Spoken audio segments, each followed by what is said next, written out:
Hello beautiful souls, எல்லாரும் எப்படி இருக்கீங்க? நீ எப்படி இருக்க, நல்லா இருக்கியா அப்படின்னு சொல்லி கேட்ட அந்த பியூட்டிஃபுல் சோல்க்கு நான் இப்போ ஆன்சர்ஸ் கொடுக்குறேன். நான் ரொம்ப நல்லா இருக்கேன். நீங்க எப்படி இருக்கீங்க? இதுக்கு ஆன்சர் கொடுக்கலன்னு சொல்லி திரும்ப கேட்டிருந்தாங்க. ஓகே. நான் வந்து ஒரு லாங்கான ஒரு கொஷின் பார்த்தேன். அந்த கொஷின்ல வந்து நிறைய விஷயங்கள் கேட்டிருந்தாங்க. பட் எனக்கு நமக்கு இந்த இவ்வளோ கொஷின்ஸ் வருது இல்லையா?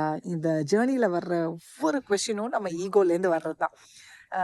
இந்த ஜேர்னில ஒரு பிளேஸ்ல நம்ம ரீச் பண்ணோம் அப்படின்னா, கொஷின்ஸ் கேட்கறத நம்ம ஸ்டாப் பண்ணிடணும். வை அப்படிங்கிற அந்த விஷயம் நமக்கு என்னைக்கு நம்மளை விட்டு கம்ப்ளீட்லி போதும், அன்னைக்கு தான் இந்த ஜேர்னில ஐ வில் சே நம்ம ப்ராப்பரான ஒரு பிளேஸ்க்கு ரீச் ஆயிட்டோம் அப்படின்னு நம்மளால சொல்ல முடியும். ஏன்னா இன்னமும் எனக்கு வரும் சம் வயசு. அப்புறம் நானே யோசிப்பேன், ஏன் இன்னும் அந்த வயல்ல பிடிச்சிட்டு இருக்கேனே அப்படின்னு. இருந்தாலும் இந்த கேள்வி கேட்டதுக்கு ஆன்சர் சொல்லணும் அப்படின்னு நினச்சேன்.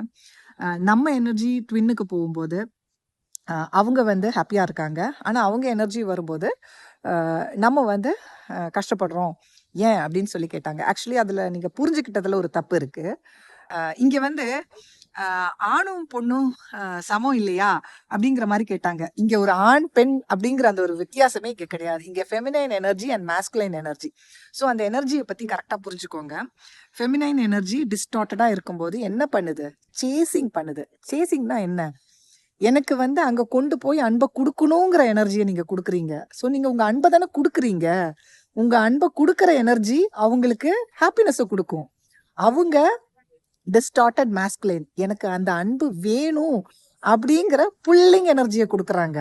அவங்களோட புல்லிங் எனர்ஜி நம்ம அன்பை புல் பண்றதுக்காக வருது. அங்க நம்ம ஸ்ட்ராங்கா நம்மளோட பவர்ல இல்லை அப்படின்னா நம்ம திரும்ப அந்த சேசிங்ல போயிடுவோம். நம்ம கொடுக்கறதுக்கு தயாராயிடுறோம். அவங்க புல் பண்ண அந்த எனர்ஜி அவங்களுக்கு வந்துடும்.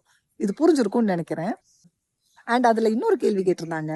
நம்ம வந்து ஹஸ்பண்ட் சின்னதா ஒரு விஷயம் செஞ்சா கூட நம்ம வந்து சண்டை போடுறோம். ஆனா ட்வின் என்ன பண்ணாலும் நம்ம வந்து அட்ஜஸ்ட் பண்ணிக்கிறோம் அப்படின்னு. நான் வந்து அதை வந்து ரைட்டுன்னு சொல்லவே மாட்டேன்.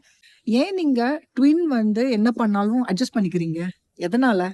ட்வின் பண்ணும்போது நம்ம அட்ஜஸ்ட் பண்ணிக்கல. நம்ம வந்து கோவம் வருது.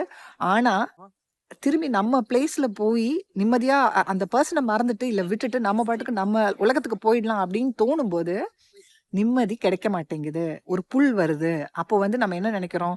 அந்த பர்சன் மேல இருக்கிற அன்புன்னு. அது கிடையாது. உங்க சோல் வந்து அங்க உனக்குள்ள ட்ரிகர் ஆயிருச்சு அப்படின்னா உனக்குள்ள பிரச்சனை இருக்கு. அதை நீ கிளியர் பண்ணு அப்படின்னு புஷ் பண்ணுது. ஸோ இந்த ஹர்ட் பண்ற பர்சனை விட்டுட்டு நமக்குள்ள கான்சென்ட்ரேட் பண்ண ஆரம்பிச்சோம் அப்படின்னா லைஃப் டிஃப்ரெண்டா மாறும். நீங்க பெயின்ல இருந்து வெளில வருவீங்க. ஸ்லோலி உங்க ட்வின் மேல இருக்கிற அப்சஷன் உங்களை விட்டு போயிடும். ஸோ அதெல்லாம் பார்க்காம இந்த ஒரு ஹியூமன் பீயிங் மேல இருக்கிற அன்புனால நான் எல்லாத்தையுமே தாங்கிக்கணும் அப்படின்னு நினைச்சீங்க அப்படின்னா இத்தனை நாள் வந்து உங்க கூட இருக்கிற எக்ஸிஸ்டிங் பார்ட்னர் இல்ல உங்க ஹஸ்பண்ட் கிட்ட எல்லாம் இதுதான் பண்ணிருப்பீங்க. அண்ட் ட்வின் ஃப்ளேம் ஜேர்னியா இருந்ததுன்னா உங்களால அந்த மாதிரி இருக்க முடியாது.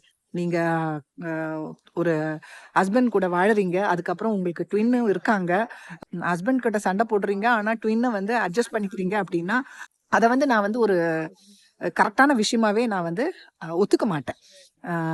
ட்வின் ஃப்ளேம் ஜேர்னியாக இருந்ததுன்னா இட்ஸ் என்டையர்லி டிஃப்ரெண்ட். உங்களுக்கு வந்து உங்கள் ட்வின் அப்படிங்கிற அந்த பர்சன் நல்லா ட்ரிகர் பண்ணுவாங்க.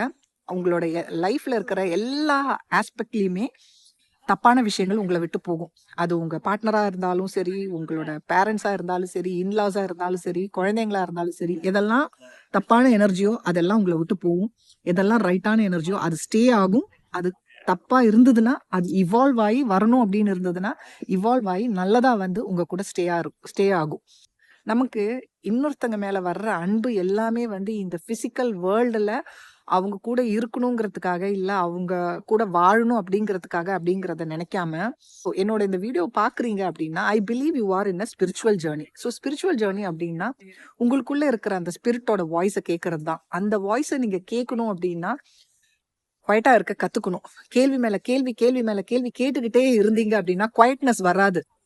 ஒரு கேள்வி முடிஞ்சா அடுத்த கேள்வி வந்துகிட்டே இருக்கும். ஸோ இந்த கேள்விகளை தேடி தேடி தேடி வெளியில தேடிக்கிட்டே இருந்தீங்க அப்படின்னா ஒரு நாளும் உங்களுக்கு குவைட்னஸை கண்டுபிடிக்க முடியாது. ஸோ கேள்விகள் வெளியில கேட்கறதுக்கு பதிலா உங்களுக்குள்ள கேளுங்க. குவைட்டா கொஞ்ச நேரம் உட்காருங்க. உங்களுக்குள்ள கேளுங்க.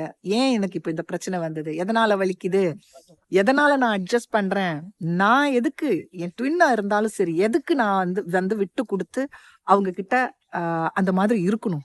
உங்களுக்கு உங்க ஹஸ்பண்ட் மேல கோவம் வருதுன்னா, உங்க ட்வின் அதே விஷயத்த பண்ணும்போது ஏன் கோவம் வரக்கூடாது? அப்படின்னா, நீங்க அங்க உங்களையே குறைவா நெனைக்கிறீங்க. இல்ல கோவப்பட்டுட்டா அந்த பெர்சன் என்ன விட்டு போயிடுவாங்க. நான் வந்து அந்த அந்த லவ்வ டிசர்வ் பண்ணல அப்படிங்கிற பயம். அதெல்லாம் இல்ல.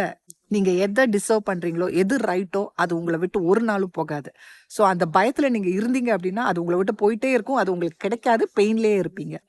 விட்டு குடுங்க. போட்டும். யாரா இருந்தாலும் போட்டும். அது ட்வின்னோ, இல்ல எந்த ரிலேஷன்ஷிப்போ, ஹஸ்பண்டோ, குழந்தைங்களோ யாரா இருந்தாலும் சரி, விட்டு குடுக்க தயாராயிடுங்க. அந்த எனர்ஜிய ஹோல்ட் பண்றதுக்கு ட்ரை பண்ணாதீங்க. நீங்க விட்டு குடுத்தீங்க அப்டின்னா, அது உங்களுக்கு உண்டானதா இருந்தா, அது ரைட் டைம்ல உங்கள தேடி வரும். இல்ல அப்டின்னா, நீங்க அவங்க இல்லாமலே நிம்மதியா இருக்க கத்துப்பீங்க. உங்களுக்கு நிம்மதி வேணுமா? இல்ல இந்த மாரி பெயின் வேணுமா? எத நீங்க சூஸ் பண்ணணுங்கிறது உங்க கையில தான் இருக்கு. Okay dears. Take care. பாய்.